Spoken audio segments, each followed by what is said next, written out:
Bonjour les amis, bienvenue sur le plateau de Totalement Fibré, un plateau un peu différent, vous le savez.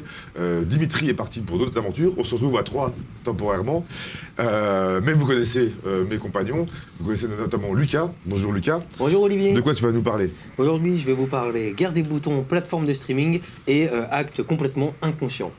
Ok, merci beaucoup. Et Max qui est toujours au rendez-vous. Bonjour Max. Mais oui, fidèle au poste. Je vais vous parler cette semaine du streaming illégal, c'est tabou. Ils en viendront peut-être tous à bout, c'est pas sûr. Puis on se retrouve en fin d'émission pour un débat sur la 2G de Free. Et oui, Free commence à activer la 2G. Pourquoi? On vous le dira. Ok, on voit ça tout à l'heure. Et on ne change pas les bonnes habitudes, donc on commence par le gros dos. Un gros dos consacré au contenu et à l'audiovisuel.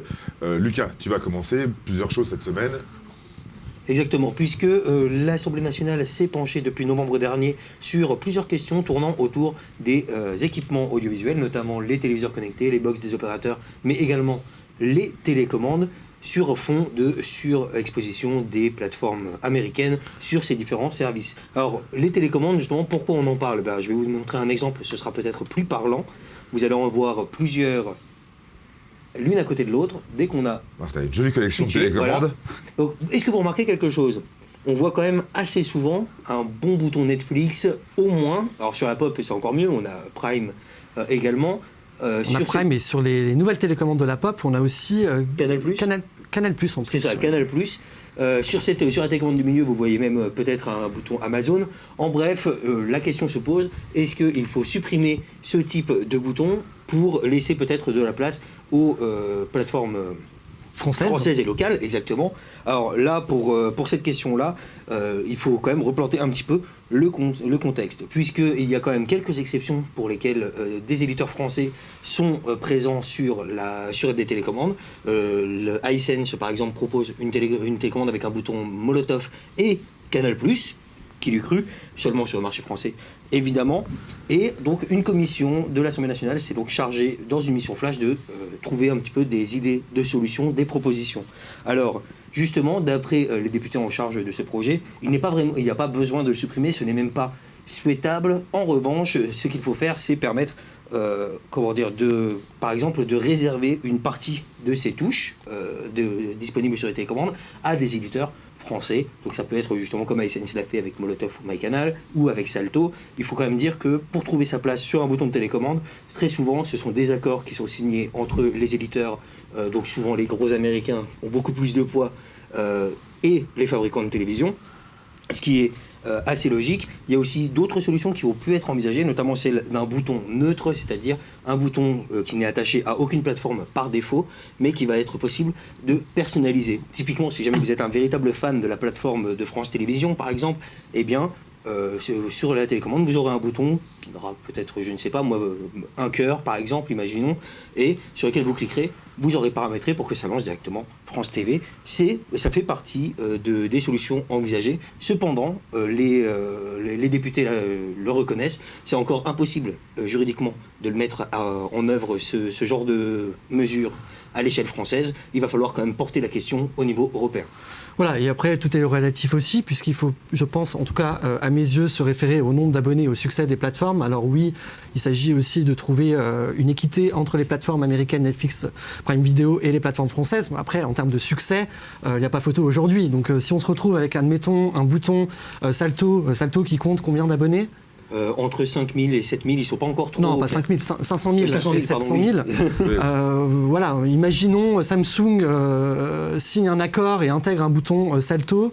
Il y a des millions de Français qui sont équipés Samsung et il y en a peut-être 500 000 qui vont naturellement cliquer sur le bouton Salto. Donc moi je trouve qu'il y a quand même une problématique. Je pense que cette idée-là d'avoir un bouton neutre, c'est une bonne idée. Ça pourrait résoudre quand même un petit peu la problématique de visibilité. Parce que je pense que les plateformes françaises déjà devraient exceller davantage autrement, proposant de meilleurs contenus et intéresser davantage les Français pour ensuite, quelque part, avoir la possibilité d'avoir un bouton dédié en fonction de leur succès. J'ai l'impression, parce que ce sont quand même les patrons de l'audiovisuel français qui sont un petit peu montés au créneau par rapport à cela, voilà, puisqu'ils sont quand même à la traîne face aux mastodontes du secteur, donc de la SVOD. Je ne pense pas que c'est en ayant un bouton dédiés, ils vont pouvoir recruter davantage. Alors oui, il y a plus de visibilité, mais les gens qui ne veulent pas s'abonner, ils vont pas s'abonner. C'est pas parce qu'il y a un bouton sur leur télécommande qu'ils vont s'abonner. Pour qu'il y ait une égalité entre les plateformes, sur Freebox, il y en a une vingtaine de plateformes. On imagine la taille de la télécommande si chacun demandait à avoir son propre bouton sur la télécommande. Bien sûr, et c'est pour ça justement que les propositions derrière, c'est de réserver un ou plusieurs peut-être boutons personnalisables justement pour que l'abonné puisse un petit peu faire son marché sur la télécommande. Après, on voit quand même la différence entre, par exemple, la télécommande, on n'a pas là de l'Apple TV et une télécommande lambda standard où on peut accéder quand même aux chaînes via le pavé numérique. Sur l'Apple TV, c'est différent. En même temps, sur l'Apple TV, on n'a pas de bouton dédié aux plateformes. Exactement. Alors c'est là qu'on voit l'intérêt aussi de la télécommande tactile qu'il y avait sur la Freebox Delta. Ah, tu la ressors. De Vialet. Tu l'aimes bien. Parce que justement, on pouvait s'adapter, effectivement, ajouter les boutons qu'on voulait. En tout cas, c'était prévu de le faire. Et il y a eu un autre point qui a été abordé au niveau de cette omniprésence des plateformes SVOD, puisque certes, on parle de télécommande, il y a également les interfaces, alors notamment les téléviseurs connectés, mais également les box des opérateurs, puisqu'il est en effet assez déploré que les contenus d'éditeurs français et les plateformes d'éditeurs français ne soient pas assez mis en avant sur les Android TV ou d'autres interfaces. Il faut quand même noter que d'après les dires de pas mal d'éditeurs, ils perdent 70% des utilisateurs si pour retrouver un de leurs contenus ou leur plateforme, il faut faire défiler un écran. Donc effectivement, la visibilité, c'est un véritable enjeu. Et là-dessus, il y a eu quelques propositions de solutions, entre guillemets. Déjà, mieux informer les abonnés aux offres télécom des contenus qui sont disponibles et accessibles depuis les box. Donc ça, voilà, pour être sûr, par exemple, de pouvoir avoir accès à l'intégralité du catalogue de France Télévisions ou d'Arte, par exemple, et également la possibilité de développer la technologie HbbTV, donc, dont vous avez déjà parlé, qui a permis, par exemple, dans une expérimentation lancée en 2021, de proposer des plateformes comme Salto et Arte.tv directement depuis la TNT, sur les box. Ce qui a été déjà le cas en version test, en expérimentation. C'est ça, pour c'est les ce que deux. je dis, oui, justement. Oui. Et donc, par exemple, l'avantage également, là, c'est qu'au niveau de la visibilité, ils apparaissent directement sur un pavé numérique, comme pour d'autres chaînes. Donc, on arrive à pouvoir Après, je veux bien que Salto soit rendu plus visible sur les pages d'accueil des interfaces TV des box des opérateurs, mais encore faudrait-il que Salto signe avec les opérateurs. Ah, bien sûr. Mais il n'y a pas que Salto, justement, qui est abordé. Il y a également d'autres plateformes qui sont assez invisibilisées. Et on déplore également, notamment sur les interfaces, parfois, l'affichage de contenu, mais entre guillemets en marque blanche, où on ne sait pas qui produit le contenu. On va juste vous dire, regardez telle série, tel machin, tel truc. On ne sait pas exactement qui. On a l'impression que c'est mineur ce genre de choses. C'est pas du tout le cas. Sur Freebox TV, par exemple, chaque chaîne négocie avec Free pour être bien placée en début de Zaplist. Forcément, plus on est loin et moins on a de chance de toucher les téléspectateurs. On se souvient qu'à l'époque, quand une télévision s'allumait, on arrivait directement sur TF1. Forcément, ça avantageait TF1. C'est plus le cas aujourd'hui. En général, on atterrit sur la dernière chaîne regardée. Mais c'est vraiment important. Ça joue énormément sur l'audience des chaînes de télévision ou des plateformes. Et plus vite on voit, plus vite on va me regarder. On y arrive petit à petit avec aussi le système de recommandation intelligent sur les box en fonction des intérêts de chacun en termes de consommation de contenu. On peut aussi sur l'interface directement, comme c'est le cas sur la Freebox de Vialet, sur la homepage, choisir les plateformes qu'on souhaite mettre directement en avant et chacun choisit. Exactement. C'est la même chose aussi pour l'Apple TV. On télécharge ces applications et on peut les classer dans l'ordre de D'ailleurs, préférence. l'Apple TV où il n'y a pas du tout ce genre de bouton-là. Non. Exactement. Ils ont fait un autre choix. Max, puisque tu as la parole, tu vas nous parler de sites de streaming qui vont être d'office. Tu m'as oublié. Ah, il restait encore une petite partie à évoquer. Tellement de choses à dire aujourd'hui. Mais oui, t'as beaucoup trop parlé, je me dis, il a trop parlé. Je suis désolé. Alors, promis, je vais faire vite. Voilà, vous en avez sûrement entendu parler. La chronologie des médias a été revue et cette fois, c'est bon, c'est officiel. Netflix a signé avec le cinéma français pour proposer les films sortis en salle 15 mois après la sortie. C'est enfin signé. Alors bien sûr, c'est une possibilité qui ne vient pas sans obligation. Je vais vous en citer quelques-unes comme ça, mais déjà, Netflix est bien sûr obligé d'investir au moins 30 millions d'euros par an dans la création cinématographique française et il doit préfinancer au moins 10 films par an. Le contrat et l'accord durent 3 ans avec une mise au point tous les ans. Alors pour remettre un petit peu le contexte, OCS et Canal+ ont d'ores et déjà signé avec le cinéma français pour une fenêtre de diffusion de 6 mois, puisque ce sont des chaînes linéaires, et Disney+, pour sa part, serait apparemment réticent d'après plusieurs dires, mais s'il n'y a pas d'accord, lui, comme les autres plateformes de SVOD type Prime Video, Apple TV+, et j'en passe, disposeront d'un délai de 17 mois après la sortie en salle. Voilà. Avant, c'était 36 mois. Avant, c'était 36 mois, C'était exactement. vraiment énorme. Donc là, ça a vraiment baissé. On verra les films Donc, sortis en cinéma plus rapidement, en tout cas sur Netflix. Exactement. Là, c'est bon, t'as terminé? C'est bon. Et ben dans ce cas-là, on passe à Max qui a vraiment envie de parler et qui va donner aussi 2 informations importantes, notamment une qui concerne les sites de streaming. Illégaux. Illégaux. Alors ça ne te concerne pas parce que toi tu souscris, tu es vraiment dans la Je suis légalité, abonné à tout, moi. à tout, tu paies, c'est très bien, c'est très bien.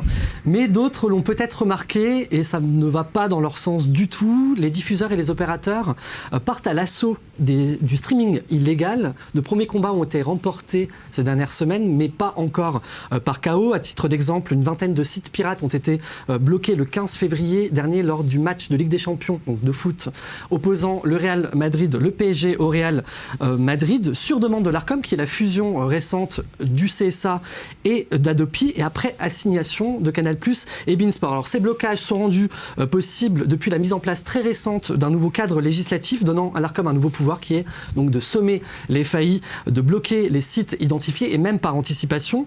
Mais il y a un mais, certains sites passent encore à travers les mailles du filet, surtout quand ils apparaissent sur la toile peu de temps avant le coup de sifflet, donc le coup d'envoi des rencontres sportives en question. Les opérateurs donc du coup sont un petit peu dans la panade et n'arrivent pas à bloquer les sites en question avant le coup de sifflet final. Alors pour faire face à cela, les opérateurs vont mettre en place un mécanisme de complète automatisation avec une interface unique pour chacun des acteurs. Cela va leur coûter plusieurs centaines de milliers d'euros donc à chaque opérateur. Donc cela devrait nous permettre un blocage automatique pour le streaming sur Internet.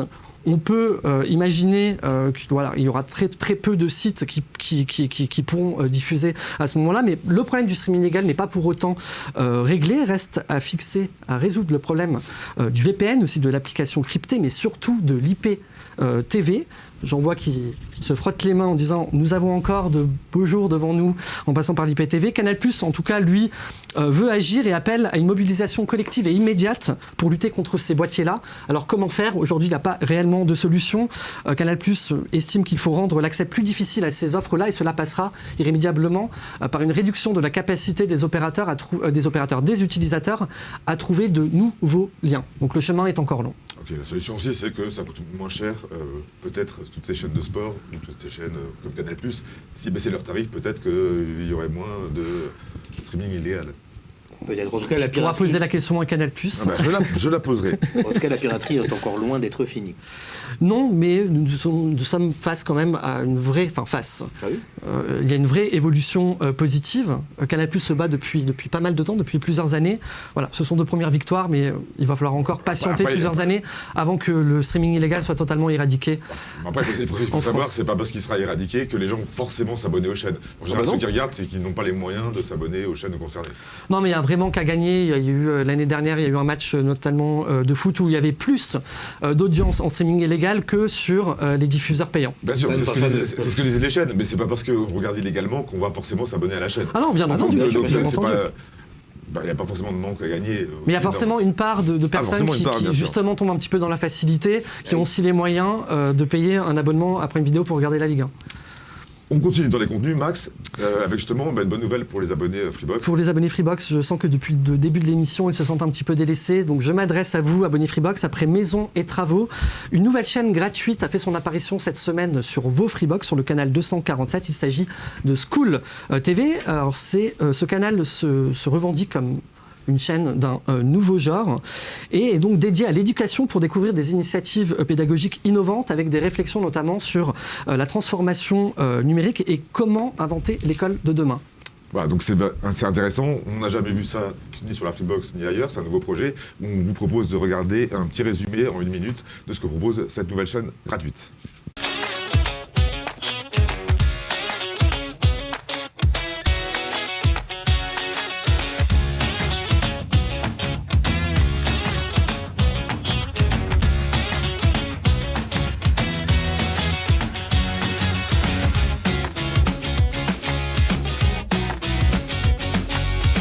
En plateau, des profs, des élus, des parents et bien évidemment des élèves. Vous avez la parole.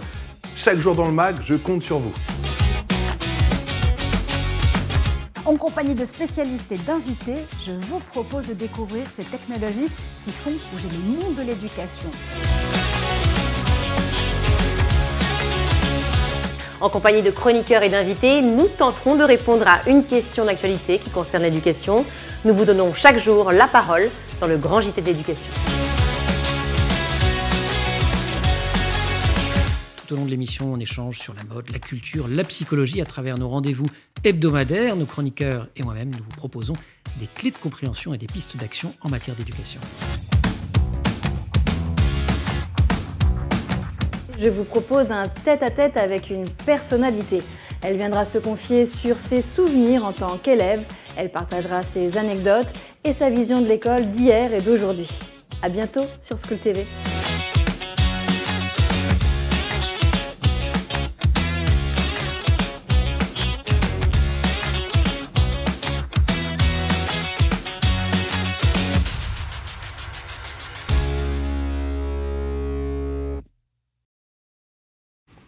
Alors, c'était marqué le 24 janvier, mais ça vient d'arriver cette semaine sur la Freebox. C'est axé aussi beaucoup sur le numérique, donc ça peut intéresser effectivement tous les geeks qui nous regardent. Et je pense qu'ils sont nombreux. Et qui ont des enfants aussi. Et qui ont des enfants aussi, ça parle de l'éducatif en général. On enchaîne tout de suite avec une rubrique habituelle qui est le Up and Down. Les coups de cœur et les coups de gueule, c'est maintenant. Max, toi, c'est un coup de cœur, des bons résultats chez Bouygues. C'est ça, les bonnes performances commerciales s'enchaînent chez les opérateurs. Après Orange la semaine dernière, c'est au tour de Bouygues Telecom de présenter des résultats solides, que ce soit pour l'année 2021 et aussi le 4e trimestre. Alors sur le mobile, l'opérateur a recruté 569 000 nouveaux abonnés sur l'année. Il passe la barre des 500 000 nouveaux abonnés depuis 2015, donc c'est une vraie performance. Sur le 4e trimestre, l'opérateur tient la dragée haute à Orange avec 133 000 ventes directes contre 132 000 pour l'opérateur historique, donc c'est très très serré en attendant bien évidemment les résultats de Free et SFR, mais je ne suis pas certain que les deux opérateurs dépassent donc Bouygues et Orange. Côté fibre, tout va bien également pour Bouygues Telecom qui avance à son rythme et confirme sa position, son rang de 3e recruteur avec 203 000 nouveaux abonnés, migration comprise sur le 4e trimestre, soit 718 000 nouveaux abonnés sur l'année. Alors c'est 2 fois moins qu'Orange, à titre de comparaison, mais c'est quand même pas mal. C'est quand même Free vrai. également. Free, on n'a pas encore eu les résultats. Free, nous n'avons encore pas eu les résultats, mais Free sera forcément dessus, puisque Free a quand même une vitesse un recrutement moyen par trimestre de 250 000 et plus. Il a quand même une longueur d'avance sur Bouygues Telecom, donc c'est le 2e recruteur, Free. Bouygues est 3e et SFR. SFR, c'est compliqué puisqu'on ne sait pas exactement. Il mélange câble, fibre et 4G box. Et je termine donc du coup sur le fixe aussi, très bonne année du côté de Bouygues Telecom. Aujourd'hui, l'opérateur compte 4,4 millions de clients, soit 278 000 nouveaux abonnés. Alors c'est l'opérateur avec Orange qui cartonne le plus en recrutement fibre, donc en recrutement fixe. Donc là, c'est vraiment les recrutements fibre et on soustrait aussi la perte d'abonnés sur la DSL. Et côté finance, vous vous en doutez bien, les voyants sont au vert avec une hausse du chiffre d'affaires annuel de 13%, 7,3 milliards d'euros, pourvu que ça dure pour Bouygues Telecom. Et on attend les résultats de Free. Tu nous avais donné une date la semaine dernière. Est-ce qu'elle est confirmée ? Elle était fausse, c'était pas le 28. Je n'ai toujours pas la nouvelle. C'est un mardi, c'est le 22, non ? Le 22, une semaine avant. Là, on est sûr, ce sera le 22 mars. Voilà. Ah ouais, t'as pas l'air super souple, toi. On se donne rendez-vous sur le plateau pour les résultats de Free à la fin du mois de mars. Merci beaucoup, Max. Lucas, toi, du coup, c'est un down et tu vas encore faire ton père castor et nous raconter une histoire super intéressante. Super intéressante et encore une fois un petit peu triste puisque je vais vous parler d'un acte inconscient et imbécile. Ce ne sont pas mes mots, ce sont ceux du maire de Pradon en Ardèche puisque dans sa commune, il y a eu un sabotage dans la nuit du 21 au 22 février dernier d'un site multi-opérateur avec des moyens incendiaires. On va voir un petit peu les résultats de ce sabotage. En effet, il y a eu des câbles, les malfrats ont incendié des câbles qui alimentaient l'installation grâce à un liquide inflammable, évidemment. Alors c'est bien sûr du pur vandalisme, cependant ce n'est pas la première fois qu'on voit ce type d'exaction se produire. Ça a notamment beaucoup repris à partir du moment où il a été question de lancer la 5G en France. Et déjà à l'époque, En septembre dernier, Cédric O, le secrétaire d'État au numérique, condamnait évidemment ces exactions. Il rappelle qu'elles sont parfaitement illégales et qu'elles coupent notamment les populations de services vitaux. Donc ça engendre un réel risque pour les abonnés, d'autant plus là dans le cadre d'un site multi-opérateur. Qui n'est pas 5G d'ailleurs, les multi-opérateurs sont pas 5G. Ben voilà. Mais dans tous les cas, on est coupé de réseau mobile, absolument. Alors, en attendant, depuis Cédric O avait annoncé qu'il travaillait avec le ministre de l'Intérieur en concertation avec les opérateurs pour trouver des solutions pour mettre fin à ces actes. Mais on va le rappeler encore une fois, même si ça fait toujours du bien de le dire, si jamais vous n'aimez pas le fait qu'il y ait une antenne près de chez vous, opposez-vous à son installation, n'allez pas cramer les installations déjà installées. Il y a aussi une histoire assez récente où une antenne Free et SFR a été incendiée une première fois. Ça a occasionné donc une réparation à hauteur de 100 000 €. Et 2 semaines plus tard, l'antenne a été une nouvelle fois prise dans les flammes. En plus d'être imbéciles, ils sont bornés. Elles sont grillagées en général, on ne peut pas rentrer comme ça en bas d'une antenne. C'est toujours cadenassé, mais ils arrivent toujours à rentrer. Ça n'arrête pas les incendiaires. La solution, ce serait effectivement de mettre une caméra, c'est la seule solution. Un système de vidéosurveillance, oui. Après, c'est souvent des antennes qui sont quand même assez éloignées des premières habitations, qui sont camouflées par des arbres, etc. Celle-là, il fallait la chercher pour la trouver quand même. Et c'est bizarrement aussi toujours des techniciens qui, quand ils se rendent sur place, se rendent compte aussi. Et puis les habitants qui se rendent compte qu'ils n'ont plus de réseau. Aussi, oui. J'imagine que ça doit être signalé, oui. C'est bon pour ta petite histoire? C'était ma petite histoire. Elle était passionnante, une fois de plus. Merci. Tu ne nous déçois jamais, Lucas. Merci beaucoup. On continue tout de suite avec toutes les autres infos de la semaine. C'est Max qui va nous en parler avec l'info à toute vitesse. Et c'est parti après les clients Freebox. Fin janvier, Free permet désormais à ses abonnés Free Mobile de connaître l'empreinte carbone de leur forfait Free par rapport à la moyenne nationale. Alors, comment faire? Il suffit de vous rendre sur votre espace abonné, sur la page d'accueil. Vous avez un petit rectangle « Mon empreinte carbone » et vous pourrez vous rendre compte de la consommation, conformément à la loi. Je continue à présent aux abonnés disposant d'Oki sur iOS et l'Apple TV. Une nouvelle mise à jour a été déployée cette semaine avec quelques améliorations, notamment l'ajout de la section Reprendre avec le profil de qui est disponible dans l'onglet Pour vous. On peut noter aussi l'ajustement de la taille des images pour proposer beaucoup plus de contenu et une meilleure navigation. Et puis je termine, après une condamnation de Free par la CNIL, l'opérateur ne fournit plus de mots de passe, en clair à ses nouveaux abonnés, mais aussi aux anciens qui souhaiteraient réinitialiser leur mot de passe. À la place, un lien renvoie directement vers une page de création donc de mot de passe à usage unique. Exactement. Ah bah merci d'avoir confirmé, Lucas. Il me regardait, donc j'ai cru qu'il me demandait confirmation. Comme il a fait l'article, il y avait peut-être quelque chose à rajouter. Non. On ne sait jamais. Quelque chose de pertinent. Tout était dit, donc c'était bon. Bah voilà. Vu que Lucas a confirmé, on peut continuer du coup. Et on continue justement avec toi. Et tu vas remplacer Dimitri pour le chiffre de la semaine. Lourde tâche. J'espère que tu vas être à la hauteur. On t'écoute après le jingle.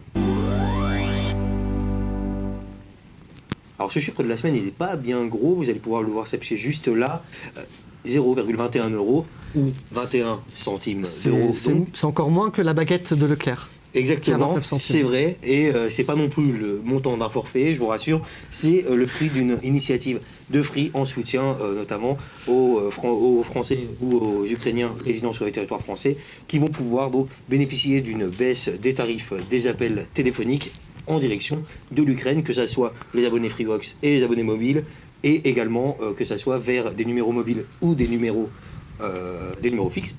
Vous allez pouvoir voir juste ici, voilà, juste ici, la différence de prix qui a été appliquée, elle est quand même assez significative, même si... Ça va jusqu'à moins 76%. C'est vrai qu'ils auraient pu le faire gratuitement. Ça aurait été un geste un petit peu plus fort, je trouve, mais dans tous les cas, ça reste quand même une bonne initiative, surtout que Free, pour l'instant, est le seul, à l'heure où on tourne, est le seul opérateur à avoir annoncé ce type d'initiative.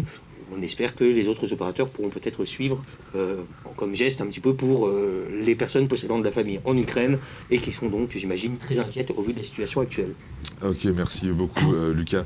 Comme chaque semaine, et même si on n'est que 3, et on va terminer par notre débat de la semaine, c'est le Free Fight. Autant à l'heure de la 5G, on va vous parler justement de 2G et de 3G. Free se lance dans la 2G et on réfléchit aussi, d'autre part, à arrêter la 3G.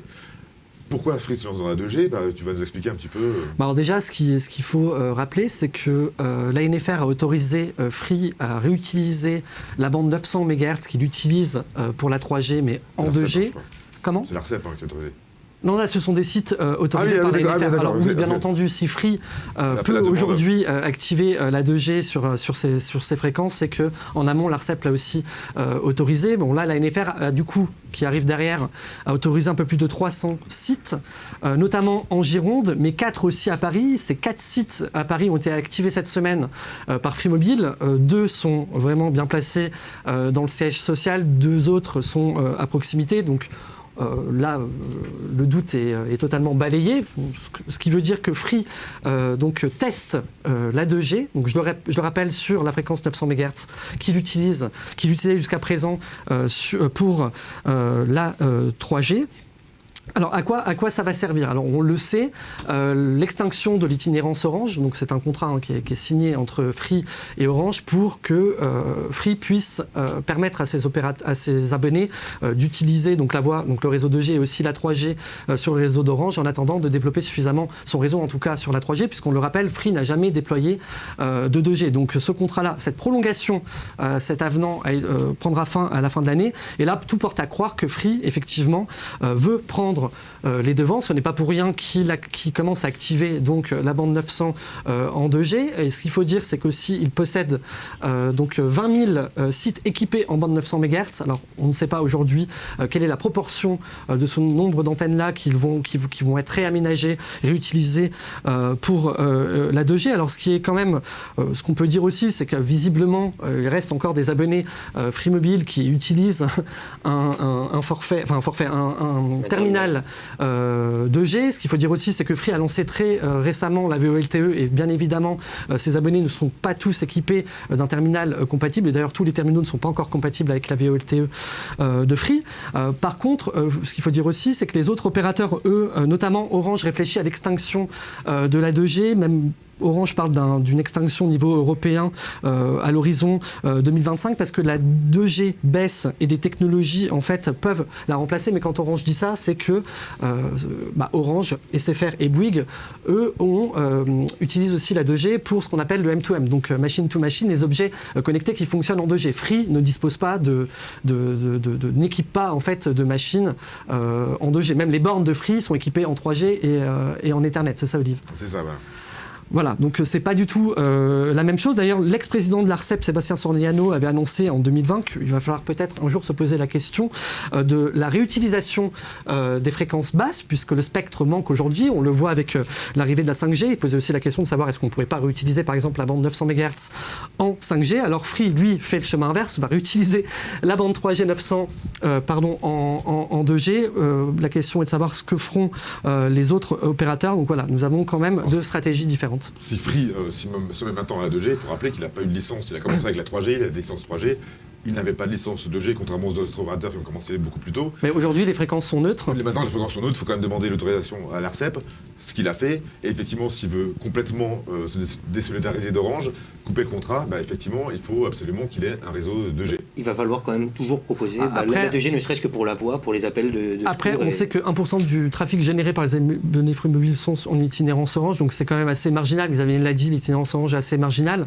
Donc si Free... En trafic, mais pour la voix... Si Free décide de réutiliser cette bande-là en 2G pour la voix, c'est que je pense qu'il a quand même quelques certitudes aussi sur le comportement de ses abonnés. Et donc, effectivement, je pense qu'il y a encore des abonnés qui utilisent... Il veut mettre complètement fin à l'itinérance Orange qui doit arriver...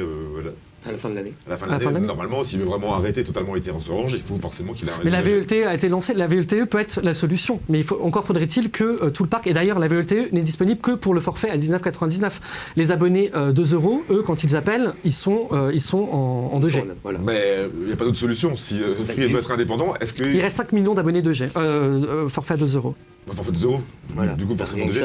Donc la solution serait peut-être que Free offre un téléphone 3G à ses abonnés. Justement, alors là est la question, et là est toute la problématique notamment de l'extinction évoquée de celle de la 3G, puisqu'en effet on arrive maintenant à la 4G, la 5G, donc des réseaux aux capacités assez impressionnantes. Pourquoi garder ces vieilles technologies? Il y a plusieurs raisons. Alors, Qui se pose la question, c'est la Fédération Française des Télécoms déjà. Exactement. Donc, Orange, SFR et Bouygues. C'est ça, la Fédération Française des Télécoms, l'ARCEP également s'y intéresse. Alors, comme vous l'avez rappelé, l'attribution des fréquences, elle est neutre technologiquement, donc les opérateurs, théoriquement, ils sont libres parfaitement d'arrêter la 2G ou la 3G s'ils le souhaitent. Alors, pour la Fédération Française des Télécoms, comme tu l'as dit, donc pour Orange, SFR, Bouygues, le sujet est en étude. Ils expliquent cependant qu'il n'y a pas vraiment de projet commun entre les trois opérateurs, puisque la présence de la 2G et de la 3G, ça reste notamment un avantage commercial selon l'utilisation. Et donc, on va pas lancer un grand plan d'extinction commun. Ce sera chaque opérateur qui choisira un petit peu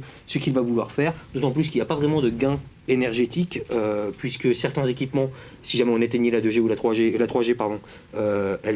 ils devraient être remplacés, sans parler évidemment, comme tu l'as évoqué, du problème des terminaux, puisque la problématique se pose notamment dans le monde professionnel. Tu as parlé du M2M, je vais rajouter quelques chiffres. En France, en 2021, il y avait encore 22 millions d'appareils, donc des eurodateurs par exemple, des distributeurs de billets et autres, qui fonctionnent en 2G, 3G.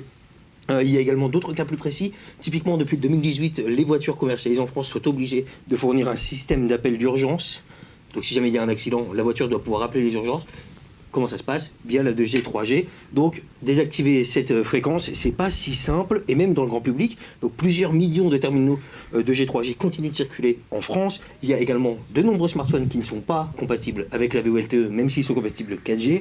Alors, la Fédération Française des Télécoms, de son côté, elle n'exclut pas vraiment d'attendre encore un peu avant d'envisager l'extinction, le temps que le chiffre qui continue de baisser chaque année atteigne un palier d'irréductible, entre guillemets, et à ce moment-là, ils pourront, par exemple, les alerter, comme ils l'ont fait avec la fin du RTC ou Mais justement, est-ce que ça pourrait pas être l'inverse? À partir du moment où on interdit ces fréquences-là, le public sera obligé de passer justement à la 4G ou à la 5G. Ça a été le cas par exemple avec les téléviseurs cathodiques. On a dit on arrête les téléviseurs cathodiques qui consommaient énormément d'énergie. À partir du moment où ils étaient arrêtés, on n'avait plus le choix, on était obligé d'acheter Mais tu t'imagines remplacer 22 millions d'appareils, ne serait-ce que 22 millions d'appareils.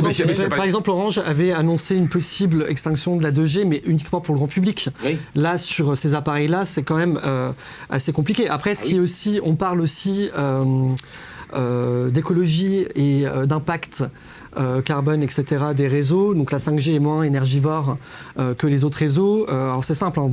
Dès qu'on passe d'un réseau, d'une technologie à l'autre, on devient beaucoup plus efficient par rapport à ça. La 2G consomme énormément. Et pourtant, l'ARCEP justement le dit, les gains énergétiques ne seraient pas si signifiants, puisqu'il y aurait toute cette problématique de remplacement des terminaux et de modification des équipements. Bien sûr, mais à partir du moment où on donne une date, les industriels doivent effectivement s'adapter à cette date-là. Les particuliers, c'est le cas pour les voitures thermiques. Je crois que la fin des voitures thermiques en France est 2035.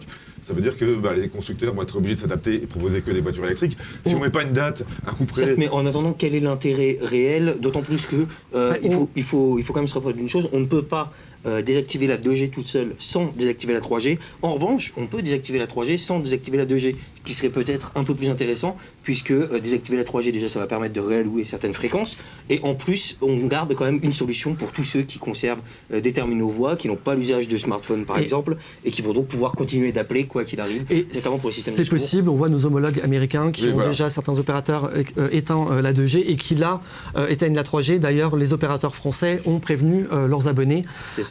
Donc des changements en allant aux États-Unis avec l'extinction de la 3G qui va intervenir à la fin du mois. C'est ça, 22 février pour un opérateur, puis encore... Voilà, donc un abonné Free Mobile qui va utiliser son forfait Free Mobile aux États-Unis pourra toujours passer des appels si son smartphone est équipé et compatible VoLTE, sinon il faudra plus naturellement se diriger vers le Wi-Fi, ou vers des applications de messagerie instantanée. En tout cas, je pense que si on ne met pas de date fixe pour que tout le monde puisse s'adapter et qu'on ait un coup près à un moment ou à un autre. Bien sûr, mais pour l'instant, la question, quand c'est pas encore encore posée... Pour la fin du réseau cuivre, par exemple, bien sûr. Mais en même temps, il y a beaucoup moins d'urgence en fait. C'est une certitude, je pense. Alors, je ne sais pas dans combien d'années, mais la 2G et la 3G n'ont pas une existence immortelle. Hein. Ah bah non, bien sûr. Pour l'instant, La 2G, ça fait quand même 25 ans. 25 ans. Mais pour l'instant, ça n'est pas Et encore la deuxième urgence. version, après le GSM, 25 ans. Je veux dire, c'est pas comme désengorger les réseaux 4G qui relevaient de l'urgence, et c'est pour ça qu'on a lancé la 5G assez vite. C'est pas comme remplacer le cuivre